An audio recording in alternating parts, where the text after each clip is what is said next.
E aí, galerinha, aqui quem fala é Nelson Monteiro, e hoje a gente vai tratar de um assunto extremamente polêmico, que foram as declarações do líder do MBL, Kim Kataguiri, né, sobre a pessoa do excelentíssimo senhor deputado Jair Bolsonaro e sobre o governo militar. Quando você fala que é contra a esquerda, muita gente diz que você é a favor da ditadura, o que você acha do governo militar? É uma grande porcaria. Não tem absolutamente nada a ver com valores liberais, com valores republicanos. Não havia tripartição de poderes na ditadura militar, havia tortura, havia perseguição, havia prisão política. O período Geisel, por exemplo, economicamente falando, é muito parecido com o governo Dilma. Então, tanto economicamente falando quanto politicamente falando, é uma grande porcaria, um grande absurdo. Bom, sobre o governo militar, na época em 64, vale lembrar que não foi uma ditadura. Isso foi uma coisa que foi criada pela esquerda. É o que é totalmente diferente do regime ou governo militar. Ditadura a gente pode comparar como, por exemplo, os alemães que sofreram com Hitler, né, na Alemanha nazista, os chineses, os ucranianos sofrendo na mão dos soviéticos, né? O próprio povo soviético na mão de Lenin e Stalin, né? Os cubanos na mão de Fidel Castro, de Che Guevara, né? Aqui na América Latina, mais recentemente, o chavismo, né? Implantado aí, o comunismo bolivariano, e dando seguimento a esse tipo de regime, o Maduro, que está aí até hoje. Então, no governo militar, a maioria do povo brasileiro foi beneficiado. Foi beneficiado, foram tirados 30 milhões de brasileiros da miséria, com geração de empregos, né? Abriu-se rodovias, grandes estatais, que deram um processo de crescimento ao nosso país. A gente costuma lembrar nas escolas, né? Porque, pelo menos isso não tirar, do grande milagre econômico, né? O Brasil foi projetado da 40ª, sei lá qual posição, para a 8ª economia do mundo. Né? Na verdade, quem se deu mal aqui foram os revolucionários, os lenistas revolucionários da esquerda. Queriam implantar aqui no Brasil o que Fidel Castro e Che Guevara implantaram em Cuba. Então, mas graças a Deus nós fomos salvos pelo Exército Brasileiro, né? Devido à mobilização do clamor popular, da Igreja Católica e da imprensa na época. Bom, não sou eu que digo, eu fiz uma pesquisa na Biblioteca de Brasília, da Câmara, né? Qualquer pessoa pode ir lá, fica Brasília e tal. E você vai achar a contagem da época dizendo isso. O próprio Jair Bolsonaro fala disso também, sempre defendeu. Então a gente tem que abrir os olhos da população brasileira que a gente está vivendo uma mentira. Não se teve uma ditadura. O governo foi perfeito. Mas se você pegar a conjuntura que era da época do socialismo, a Guerra Fria, né, contra o capitalismo, e a difusão da informação não é como hoje, por exemplo, esse vídeo a gente vai colocar no YouTube, no Facebook, e no Twitter, e todo mundo vai ver. Então não se tinha essa ferramenta que a gente tem hoje. Então, só quem se deu mal foram esse tipo de gente nessa época. Se tinha os valores da família, né? Se tinha segurança, se tinha educação, e sem contar no desenvolvimento do país.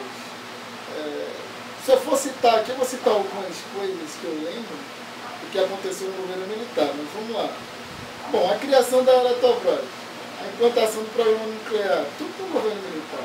A criação do Banco Central, da Polícia Federal, mais de 15 hidrelétricas, né, só no governo de México, a de Itaipu, uma das maiores do mundo também, a demarcação da Amazônia, ferrovias, portos, rodovias, o PIB do Brasil que foi de 25 bilhões para 275 bilhões, né? A produção do barril de petróleo, que era de 75 mil, foi para 750 mil. Foi criado lá as usinas de Angra 1 e Angra 2, teve o desenvolvimento das indústrias da aeronáutica e das indústrias navais, né? Teve o Proálcool também. Bom, se eu for citar o que teve no governo militar, teve muitos benefícios para o brasileiro. Então, tudo que se tem de bom hoje foi criado pelo governo militar. Eu posso citar também, me lembrei agora, as exportações que foram de 1,5 bilhões para 37 bilhões. Veja a diferença. Né? Então, o Brasil não ficava só dependente daquela política do café, economia do café. Mas até isso foi beneficiado. Então, isso que o Kim falou, como aluno do Olavo de Carvalho, o próprio Olavo de Carvalho fala isso que eu estou falando. O primeiro parlamentar que pôs a tribuna falou em ditadura militar, que ele combateu a ditadura militar. Esse pessoal sabe o que é ditadura. Conhece Cuba, conhece China, conhece Albânia. Os combatentes lá morreram todos. Quem combatia, morria. E nós aqui chegamos à seguinte conclusão muito simples. Ou os que vêm aqui são apenas combatentes de festim, os de garganta, ou não tivemos ditadura no nosso país. Chega de mentiras. Temos 21 anos de governo civil. O Brasil só piorou de Figueiredo para cá. Agora há pouco, o deputado que me antecedeu aqui, falando que não aceita investigações, etc. Eu estou no 5º mandato. O que eu mais ouvi aqui, até Lula assumir aqui, durante o regime militar, que eles apelidaram de ditadura, não se investigava nada. Nós, quando assumimos, vamos investigar tudo. A prova está aí. Não querem investigar até mesmo compra simples de cartões corporativos. Me aponte um general, um coronel, um capitão, um sargento rico ou razoavelmente bem de vida durante o regime militar. Não tem. Vocês sabem disso?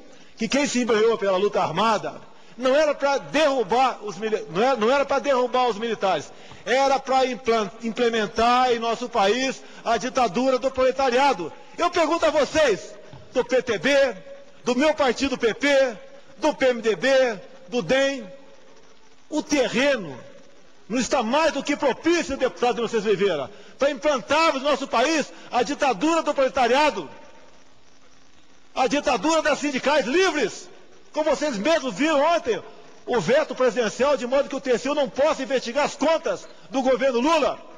Os sindicatos agora podem abrir as suas comportas e investir dinheiro em candidaturas do PT, do PCdoB. Vocês não enxergam isso? Vocês estão cavando a própria sepultura, a sepultura da democracia. Até cego enxerga isso. Em troca de quê? Dos cargos miseráveis, que vocês não têm o que fazer com esse dinheiro, que porventura eu consegui agora, ou não é em troca de dinheiro? Ou eu sou otário? O único errado nesse Congresso. Vocês não enxergam isso? Cadê o exemplo de 2002? Com a cara de vocês nos jornais, estão na cara nos postes, nos muros, em 2002, dizendo que vocês votaram para acabar com o 13º, com o fundo de garantia, com a licença gestante. Vocês não enxergam isso? Só está faltando aprovar aqui o voto facultativo. Com esclarecido, vai acabar não votando. E essa classe proletariado, que vive como porcos do Bolsa Farelo, vão votar.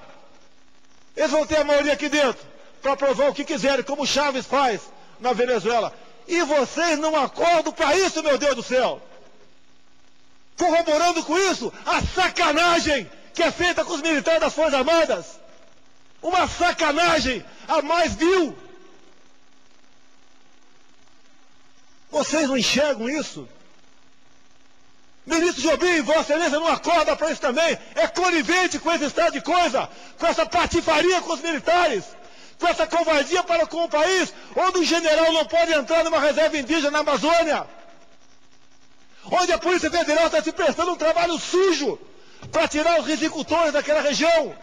Acorde para isso, Congresso! Ou vocês não conhecem a história do sapo fervido, que eu não vou contar aqui? Procure saber. Aqui existe luta de poder, não tem amizade. E vocês estão se vendendo, meus colegas do meu partido, do PMDB, do então PFL, do PTB, estão se vendendo por migalhas. Vocês vão fazer o que porventura levam hoje. Aquele papel, vão fazer papel higiênico. Não vai ter outra finalidade. A não ser isso, o que você leva hoje, traindo o povo brasileiro e traindo as Forças Armadas do Brasil. Aconteceu o financiamento público de campanha, você obriga todos os cidadãos de um país a bancar campanhas de todos os candidatos que se lançarem. Eu pergunto para meus coleguinhas que têm uma ideologia oposta à minha, vocês gostariam de bancar a campanha do Bolsonaro? Sinceramente, eu mesmo não gostaria de bancar a campanha do Bolsonaro. Jair Messias Bolsonaro. O Bolsonaro, como oposicionista, né, como opositor ao governo que a gente vê hoje, tem uma postura bastante incisiva, né, e eu acho isso muito salutar, eu acho isso muito bom, porque a gente vê hoje que tem muitos políticos ensaboados, muitos políticos em cima do muro, e ele é um cara que se posiciona e não tem medo de criticar o governo, em nenhum dos seus aspectos. Ao mesmo tempo, em termos de ideias, em termos propositivos, né, em defesa de modelo de Estado, eu discordo muito dele, né, porque eu sou um liberal, né, até onde eu sei, ele não defende, por exemplo, a privatização da Petrobras. Querem buscar um nome Salvador para a Petrobras. Eu acho que não tem um nome Salvador, tem que ser completamente despolitizado. E se pensar até uma coisa que eu nunca imaginava no passado, né, até um viés de privatização real. O senhor, como futuro presidente do Brasil, qual sua visão quanto à relação do Estado e à iniciativa privada? No que tange ao livre mercado, o senhor é a favor do intervencionismo estatal ou do livre comércio sem interferência do Estado? Primeiro tem que ter o Estado necessário, nada mais além disso. O que a classe empresarial precisa, que a classe que leva o Brasil nas costas, são menos leis, menos decretos e menos portarias, menos burocracia. E essa carga tributária, né, é um absurdo. Então o governo tem que dar exemplo, cortando na própria carne seus gastos, né, para poder realmente o Brasil alavancar a sua economia e ir para frente. É muito comum, em especial a esquerda, o PT, criticar. A gente não produz nada, não tem imposto e acaba a tua Bolsa Família também. E quanto ao liberalismo econômico, qual que é o posicionamento do senhor? Olha, o Estado, né, só o essencial, nada mais além disso. No resto tem que deixar para a iniciativa privada e para que o mercado aqui se acomode. Tem que ser assim. Quanto mais Estado, mais corrupção, mais tristeza para o povo brasileiro e menos esperança. O Estado Bolsonaro, até onde as ideias liberais podem ajudar na economia do Brasil, né? Assim, o que for aplicado de ideias liberais no setor da economia, né? O que pode trazer benefícios para a economia do Brasil. Eu sou liberal, você pode ver, o governo aqui na questão da economia se amarrou no Mercosul. Nós não podemos fazer um negócio com a Europa, com a Ásia, com os Estados Unidos, sem pedir bênção ao Mercosul. E isso aí prejudica em muito os negócios aqui no Brasil, por parte dos liberais. E o empresário tem que ter liberdade para trabalhar. No meu entender, ele pode fazer negócio com o mundo todo, independente do que ele está produzindo. Tá ok? Só dessa forma nós podemos aquecer a nossa economia. A economia, hoje em dia, é o grande termômetro, né, da grande desgraça que se abateu sobre o país. Porque um país sem economia é um país sem emprego. Um país sem emprego é um país onde grande parte da população ou vive de projetos sociais do governo, ou a partir do momento que está sem emprego, muitos desses casos embocam em questões de violência. Então o mercado, a economia tem que ser o mais livre possível. Se depender de mim, o que depender de mim, o empresariado, o investidor, o pecuarista, o agricultor, eles vão ter menos leis, menos decretos, menos portarias e menos instruções normativas. É o próprio Hélio Bicudo, um dos fundadores do PT, mostrando que existe uma esquerda democrática que está extremamente preocupada com os escândalos de corrupção autoritários do Partido dos Trabalhadores, e nós juntos estamos querendo devolver o debate político, devolver o debate democrático ao nosso país. Existe uma esquerda democrática que está extremamente preocupada com os escândalos de corrupção autoritários do Partido dos Trabalhadores, e nós juntos estamos querendo devolver o debate político, devolver o debate democrático ao nosso país. E hoje a gente lançou a sorte, né? Junto ali com o pedido de impeachment. Eu acho bastante legal que a gente esteja juntando pessoas de ideologias diferentes, né? Que querem simplesmente proteger o debate político. Né? Porque uma vez que cai Dilma Rousseff, a gente pode até estar em lados diferentes do debate, mas estamos todos respeitando o debate. Né? Bom, então, eu agradeço muito pelo senhor ter feito a peça, por o senhor ter endossado esse movimento de impeachment contra o presidente Dilma Rousseff, de o senhor respeitar o debate democrático, assim como a gente está aberto a debater, uma vez que ela tenha caído. Isso, né? Tenho certeza que o senhor deve ter ideias para o futuro de país que podem contribuir para o debate. E vamos em frente, né? Vamos ver. Como o senhor disse, a sorte está lançada, né? E vamos ver o que dá. Bom, meu objetivo aqui é de trazer a verdade, né? E de fazer o que muitos brasileiros deveriam fazer, que é endireitar esse país. Está tudo errado no Brasil. As instituições estão aí, tomadas pela esquerda. Né? O governo está aí querendo implantar um comunismo, dando um golpe na democracia. Então, a gente aqui não vai existir Brasil. Pelo contrário, vamos endireitar esse país.